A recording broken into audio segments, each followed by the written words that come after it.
हरे हरे महादेव। चंद्रशिला।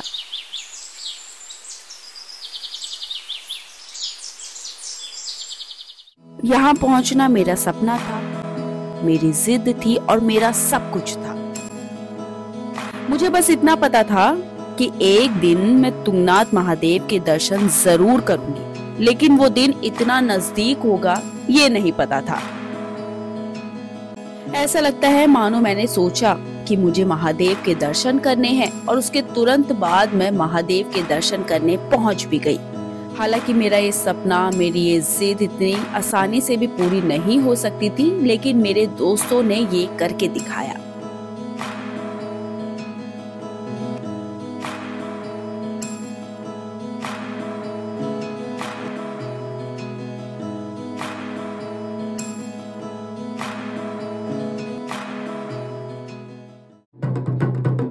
तुंगनाथ विश्व का सबसे ऊंचाई पर स्थित शिव मंदिर है और उतना ही भव्य है चंद्रशिला। इतने अद्भुत नजारे मानो पहाड़ों की हर चोटी महादेव का जयकारा लगा रही हो। World highest Shiva temple Tungnath Mahadev ji के पंच केदार में से थर्ड केदार यानी तृतीय केदार में से एक है, जहां पर आपको भगवान शिव की भुजाओं के दर्शन होते हैं। महादेव का ये मंदिर लगभग 12,000 फीट की हाइट पर स्थित है। ये तो हुई कुछ पते की बात। आइए शुरू से अब शुरुआत करते हैं कि कैसे मैंने भी तुंगनाथ महादेव के दर्शन किए और चंद्रशिला पहुंचकर अपने सपने को पूरा कर दिया। तारीख 11 जनवरी सुबह के करीब 7:30 बजे हमने तुंगनाथ के पहले द्वार की घंटी बजाई और आगे के लिए सीधा बढ़ गए। कंधे पर बैग था, हाथ में डंडा है। बुढ़ापे वाली इमेज जरूर बन रही हो, लेकिन हमें देख के हंसना नहीं। ठंड के मौसम में जब आप भी ऐसी जगह जाएंगे जहां चारों तरफ बर्फ पड़ी हो, तो आपका भी ऐसा हाल होने वाला है। और ये मेरे और दो साथी हैं, इसके अलावा एक आगे चली गई, जबकि दूसरी यानी कि मानसी कैमरे के पीछे है। हम आधे किलोमीटर भी नहीं चले थे कि हमारी सांस फूलने लगी थी। अब दिल्ली का खाया हुआ जंक फूड कहीं तो अपना रंग दिखाता ही। हम अपने पीस के लिए, सुकून के लिए वहां गए थे, लेकिन जैसी सांस फूल रही थी उससे समझ आया कि हमारी हेल्थ भी हमारे साथ नहीं है। ये मेरी साथी है मंजू, हम दोनों का नाम सेम है, इसलिए ज्यादा कंफ्यूज मत होना। और ये परांठे खाते हुए आगे जा रही थी। हालांकि हम सबने परांठे खाए थे, क्योंकि हमने पहले सोचा था कि हम भूखे पेट जाएंगे, दर्शन करेंगे, लेकिन जब हम सुबह उठे तो हमें लगा कि नहीं, भूखे पेट नहीं हो सकते, तबीयत खराब हो जाएगी, इसलिए हम सबने एक एक अपने लिए परांठा पैक करवा लिया था। जबकि काले जैकेट में नीलम है और वाइट जैकेट में है शकुंतला, और इन तीनों की ही स्पीड बहुत ज़्यादा थी, क्योंकि ये पहले भी कई बार ट्रैक कर चुके हैं, लेकिन मैं और मानसी हम पहली बार बर्फ पे ट्रैक कर रहे थे, इसलिए हम दोनों की स्पीड स्लो थी।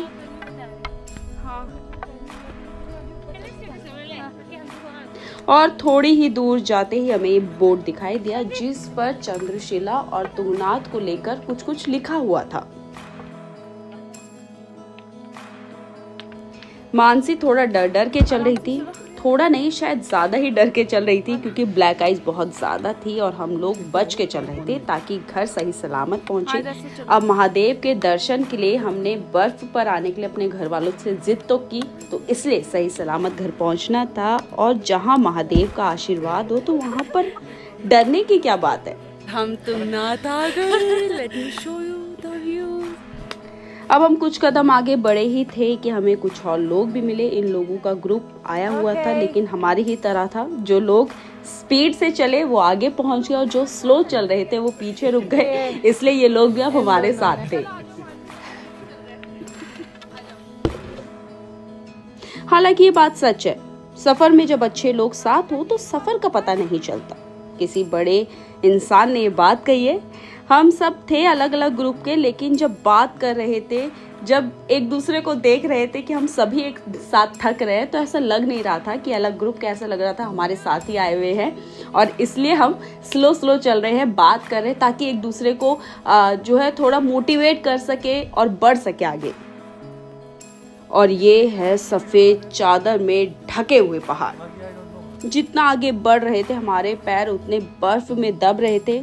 यहाँ पर चढ़कर बहुत सुकून मिला। हमारे साथ वाले तो मंदिर पहुँच गए थे, यानी कि मंजू, नीलम, शकुंतला, वो तीनों मंदिर पहुँच गए थे। मैं और मानसी थोड़ा धीरे धीरे चल रहे थे, तो हमने कहा कि तुम जाओ मंदिर में दर्शन करो, हम धीरे धीरे आ रहे हैं, हम तुम्हें वहीं मिलेंगे। हालांकि मैं पहली बार तुंगनाथ गई थी, लेकिन वहाँ जाकर ऐसा लगा ही नहीं कि मैं पहली बार आ रही हूँ। वहाँ के लोग इतने अच्छे थे, ऐसा लगा कि मैं यहाँ पे आती रहती हूँ। भगवान ने जिस संसार की रचना की थी वही संसार यहाँ पर दिखाई दिया। वैसे आपने भी बचपन में जब रामायण या महाभारत देखी होगी, तो आपके दिमाग में जरूर ये सवाल आया होगा कि भगवान कहाँ रहते हैं। लेकिन जब बड़े हुए और जब इन बर्फ से ढकी हुई पहाड़ियों को देखा, तो समझ आया कि भगवान यही तो रहते हैं, यही तो स्वर्ग है। और जिसने स्वर्ग के दर्शन कर लिए, उसने भगवान की कृपा पा ली।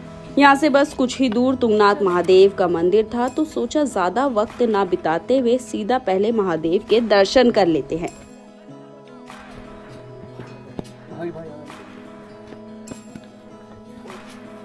वैसे तो बर्फ पड़ने के कारण तुंगनाथ महादेव मंदिर के कपाट बंद कर दिए जाते हैं, लेकिन फिर भी बाहर से देखने में ऐसा लगा कि साक्षात भगवान हमें देख रहे हैं। और आप ये देख सकते हैं, पूरा बंद कर रखा है, जो है ग्रिल लगा रखी है, और अंदर एक नज़ारा जो था, मंदिर जो है, उसे देख के इतना अच्छा लगा। और हमारे साथ के जो लोग थे, जो हमारे मतलब जो दूसरे ग्रुप के लोग थे और जो पीछे हमारे खड़े थे, वो महादेव का जयकारा लगा रहे थे।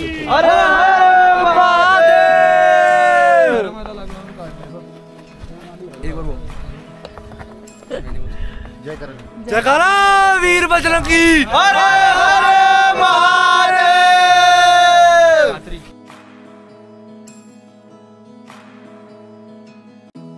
अब तुंगनाथ के दर्शन के बाद हमने बिना वक्त बिताते हुए सीधा चंद्रशिला की चढ़ाई शुरू कर दी। करीब 4 किलोमीटर या 4.5 किलोमीटर तुंगनाथ महादेव का मंदिर है, और वहां से 1.5 किलोमीटर है चंद्रशिला की चढ़ाई। लेकिन उतनी टफ तुंगनाथ मंदिर की नहीं थी जितनी टफ चंद्रशिला की थी, क्योंकि रास्ता नहीं दिखाई दे रहा था। और चंद्रशिला के तुंगनाथ के रास्ते में उतनी बर्फ नहीं पड़ी थी जितनी बर्फ चंद्रशिला के रास्ते में पड़ी थी। आप ये देख सकते हैं, ब्लैक आइस बहुत ज़्यादा है, फिर भी हम बिना रुके आगे बढ़ रहे थे। और जब दूर से आसमान देख रहे थे, ये मोमेंट बहुत ही मेरे लिए बहुत ज़्यादा यादगार पल है। जो आसमान हमें दिख रहे थे वो एकदम खुले, चारों तरफ बर्फ दिख रही थी। ऐसा लग रहा था कि हम सबसे ऊंचाई में खड़े हैं और सारे पहाड़ बहुत नीचे हैं।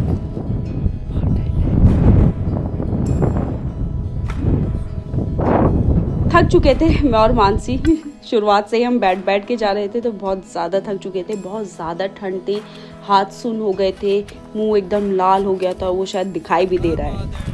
फिर रुकते रुकाते हम ऊपर पहुँचे, और ये थोड़े जब हमें ये पता होना कि यहाँ पर मंजिल है हमारी, और जब उसका थोड़ा सा दृश्य, इमेज जब दूर से दिखाई देती है, तब इतना सुंदर और इतना अच्छा लगता है कि शायद मैं इसे वर्ड्स में बता ही नहीं पाऊँ। और जैसे ही चंद्रशिला दिखाई दिया, क्योंकि आखिरी मंजिल यही थी, तो जैसे ही चंद्रशिला दिखाई दिया बहुत खुशी हुई।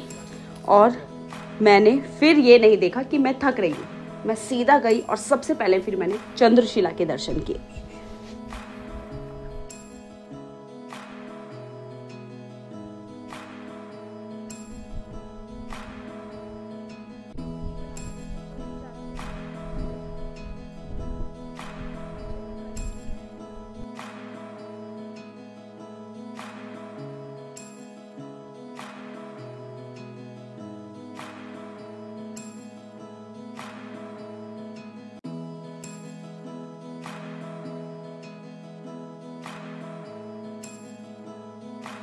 अब जब चंद्रशिला पहुंच गए हैं, वहां का व्यू आपको दिखा रही, तो क्यों ना आपको चंद्रशिला से जुड़ी कहानी बता देती हूँ। 2 कहानियां चंद्रशिला से जुड़ी है, एक भगवान श्री राम से जुड़ी है जबकि दूसरी चंद्रमा से।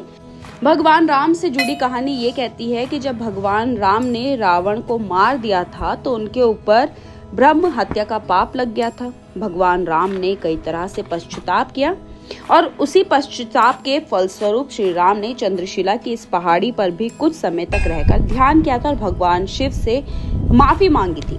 भगवान राम के इस पहाड़ी पर ध्यान लगाने के कारण चंद्रशिला पहाड़ी की जो इम्पोर्टेंस है वो भक्तों के बीच और बढ़ गई। जबकि चंद्रमा से जुड़ी कहानी ये कहती है कि सतयुग में राजा दक्ष थे जिनकी कई पुत्रियां थीं, जिसमें से एक पुत्री सती का विवाह भगवान शिव से हुआ था और उनके आत्मदाह के बाद 51 शक्तिपीठों का निर्माण हुआ था। दक्ष की 27 पुत्रियों का विवाह देव चंद्रमा से हुआ, लेकिन चंद्रमा का विशेष स्नेह राजा दक्ष की बड़ी पुत्री रोहिणी से था। जब अन्य 26 पुत्रियों ने इस बात की शिकायत राजा दक्ष से की तो उन्होंने चंद्रमा को बहुत समझाया, लेकिन जब वह नहीं समझे तो उन्हें क्षय रोग से पीड़ित होने का श्राप मिल गया। उसके बाद इस रोग से मुक्ति पाने के लिए चंद्रमा ने कुछ समय के लिए चंद्रशिला की इस पहाड़ी पर शिव जी का ध्यान किया था। उसके बाद से ही इस शिला का नाम चंद्रशिला रखा गया। इसके साथ ही इसे मून रॉक भी कहा जाता है।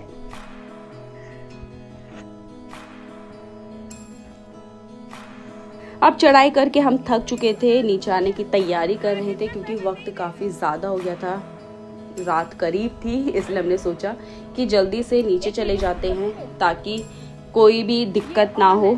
और जितना चढ़ना टफ नहीं था उतना उतरना टफ था, इसलिए देखे कि हम कैसे नीचे उतर रहे थे। हम फिसल के उतर रहे थे नीचे और हम ही नहीं सभी लोग ऐसे चल रहे थे।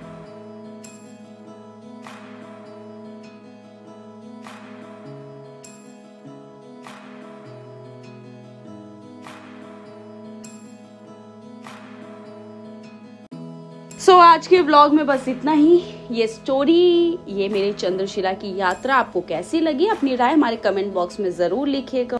और हाँ, मेरे इस व्लॉग को ज्यादा से ज्यादा शेयर जरूर करें। धन्यवाद।